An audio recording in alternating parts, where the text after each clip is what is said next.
세상이 어떻게 변하고 어디로 가고 있는가, 그리고 우리는 무엇을 해야 할 것인가, 이런 내용들이 이 책에 담겨 있습니다. 이 서포 15조가 그야말로 파도가 치고 태풍이 부는 이 세상에서 여러분들이 안전하게 이 항구로 무사히 살아서 도착할 수 있는 그런 보호막이 되기를 바라는 심정으로 이 책을 썼습니다. 자, 여러분들이 이 책을요 잘 숙지하고 또 이 책에서 나온 내용을 가지고 전부가 공감대를 형성하면서 같은 생각을 가져야 똑같이 같은 노력으로 변화하는 새로운 세상도 만들어낼 수 있다, 이렇게 생각합니다.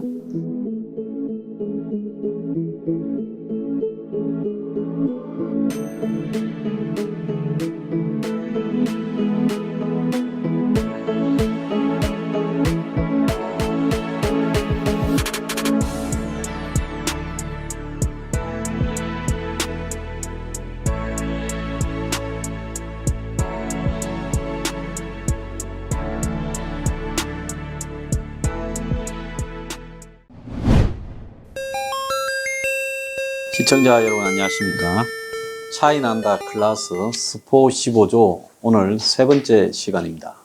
제 딴엔 좀 열심히 했는데 지난번에 보니까 내용은 다 좋다고 댓글을 달면서 조회가 뭐 5, 6천 밖에 안 돼요.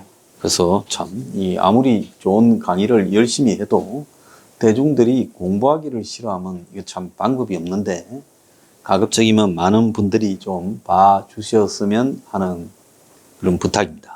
자, 오늘 이 스포 15조를 가지고 우리가 공부하는 시간, 오늘은 패스트가 불러일으킨 뜻밖의 변화입니다. 세상이 역사적으로 한번 크게 변할 때는요, 이 질병 같은 충격이 이 시대를 덮치면 그 시대의 기존 질서가 무너지고 새로운 세상으로 변하게 됩니다. 그래서 중세 유럽은 패스트가 유럽의 변화를 가져왔고요. 또 지금 전 세계는 21세기는 코로나가 21세기의 변화를 가져올 가능성이 매우 크다는 겁니다. 자, 중세 때 가장 질병 중에 유명했던 질병은 패스트입니다.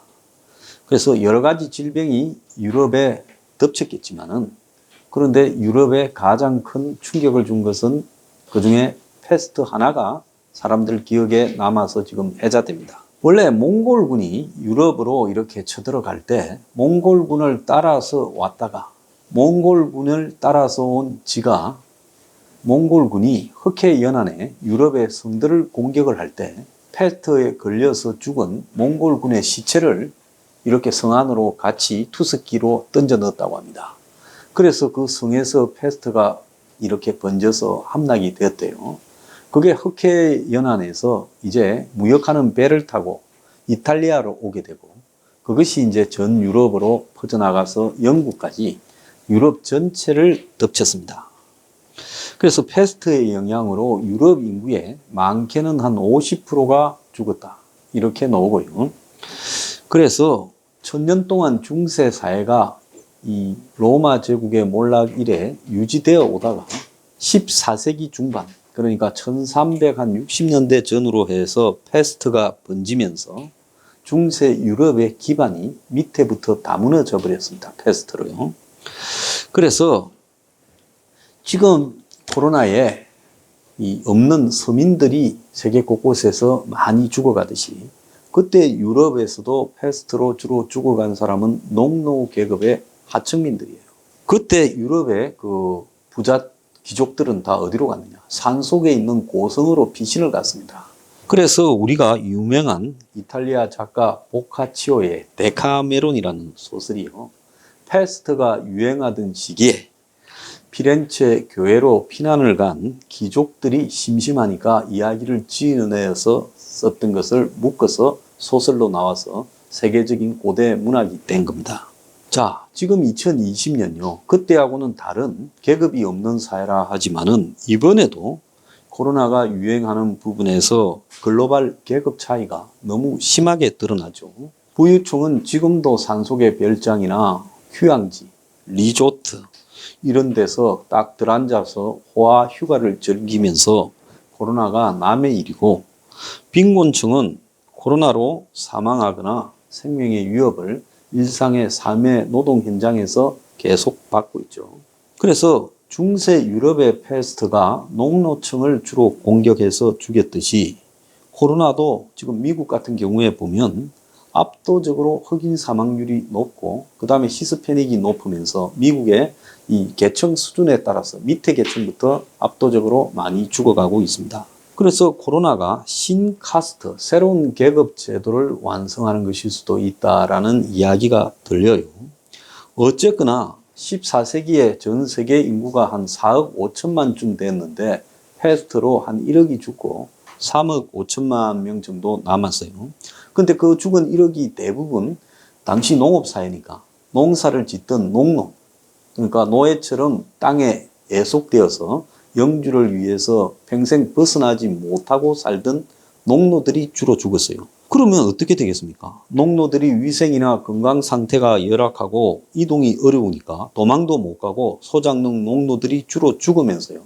농노들이 죽으니까 농노, 기사, 영주, 추기경, 왕, 그리고 교황 이렇게 내려오던 중세 봉건 사회가 왕 무너져 버린 겁니다. 왜? 밑에서 사람이 없으면 어떻게 되겠습니까?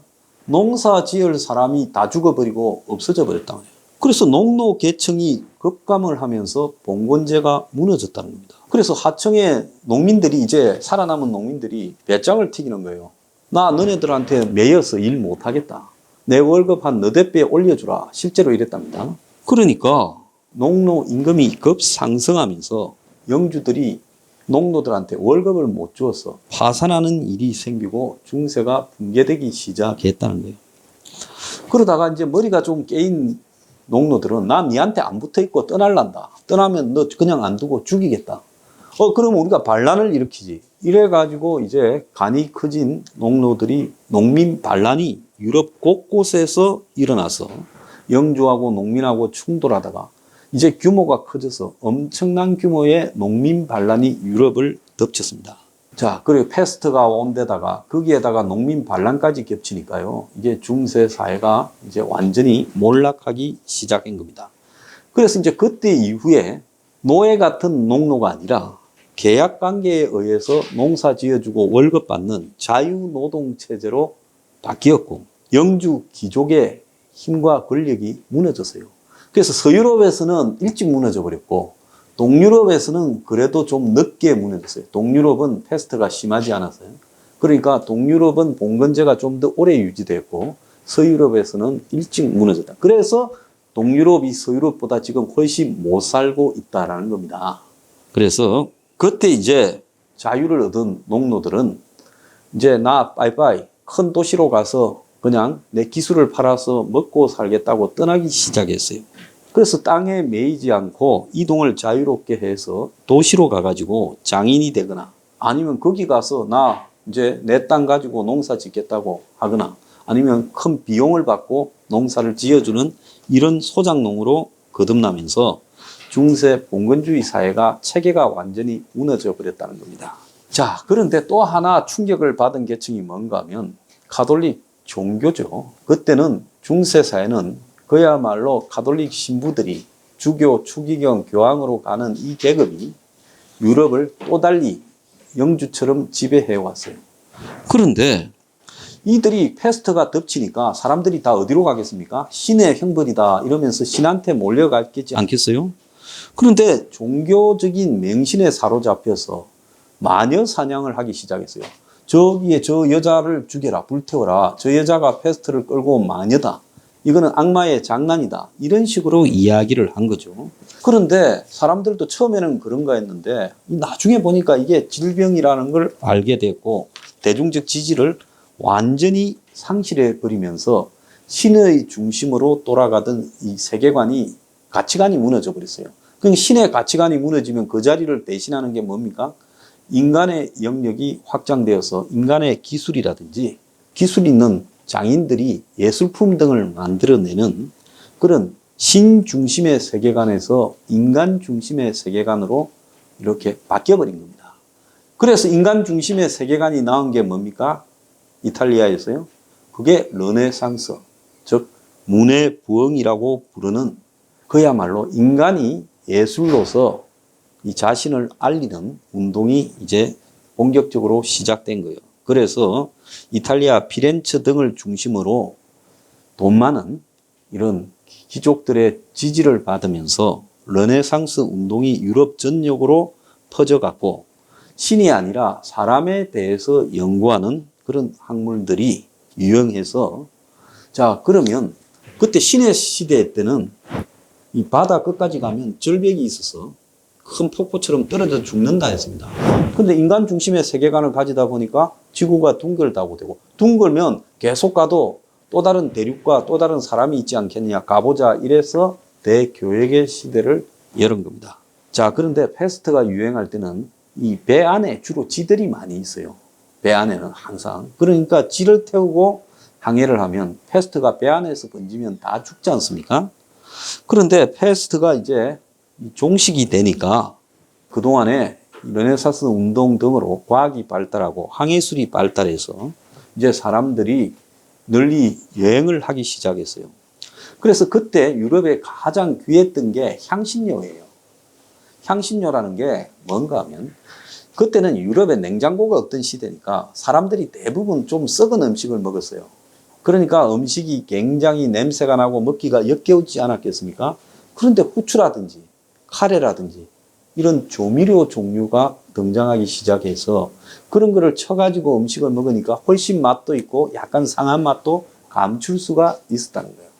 그래서 그 향신료가 금값처럼 비싸니까 이 향신료를 이슬람에서 제일 가까운 데가 어디입니까? 이탈리아 반도가 제일 가깝잖아요. 그러니까 이탈리아 반도로 이탈리아의 베네치아 공국 그리고 제네바 공국 등으로 향신료가 전해졌어요. 자, 그때 이제 따라온 게 뭔 줄 압니까? 조금 있다가 커피가 와요. 저 오만에서 또 향신료와 커피가 유럽으로 전해지기 시작을 합니다. 그때 이제 이탈리아 해안의 도시 국가들, 공국들이 이제 뭘 또 했는가 하면 서유럽, 동유럽의 진귀한 물품들을 이슬람에 팔고 이슬람 거를 또 이 서유럽, 동유럽에 중개해주는 그런 무역으로 돈을 많이 벌었어요. 그러니까 문화가 크게 부흥하려면 뭐가 있어야 될까요? 전 돈이 많아야 그 돈으로 미켈란젤로, 레오나르도 다빈치한테 일을 주고 그림을 그리게 하고 건축물을 조각할 수 있었겠죠. 그래서 이탈리아가 돈이 많아서 이탈리아에서 르네상스 운동이 시작되었다는 겁니다. 그리고 이제 15세기에 접어들면서 사람들이 이탈리아를 통해서가 아니라 직접 우리가 향신료의 원산지로 가서 향신료를 구해오자. 그래서 이제 바닷길을 통해서 교역에 나서면서 인도를 찾아가다가 그 카리브 해안의 미국 주변에 도달했는데 인도인 줄 알고 서인도라고 부르는 콜럼부스의 미국 대륙 발견도 시작되었습니다. 대교역의 시대가, 대항해의 시대가 열린 겁니다.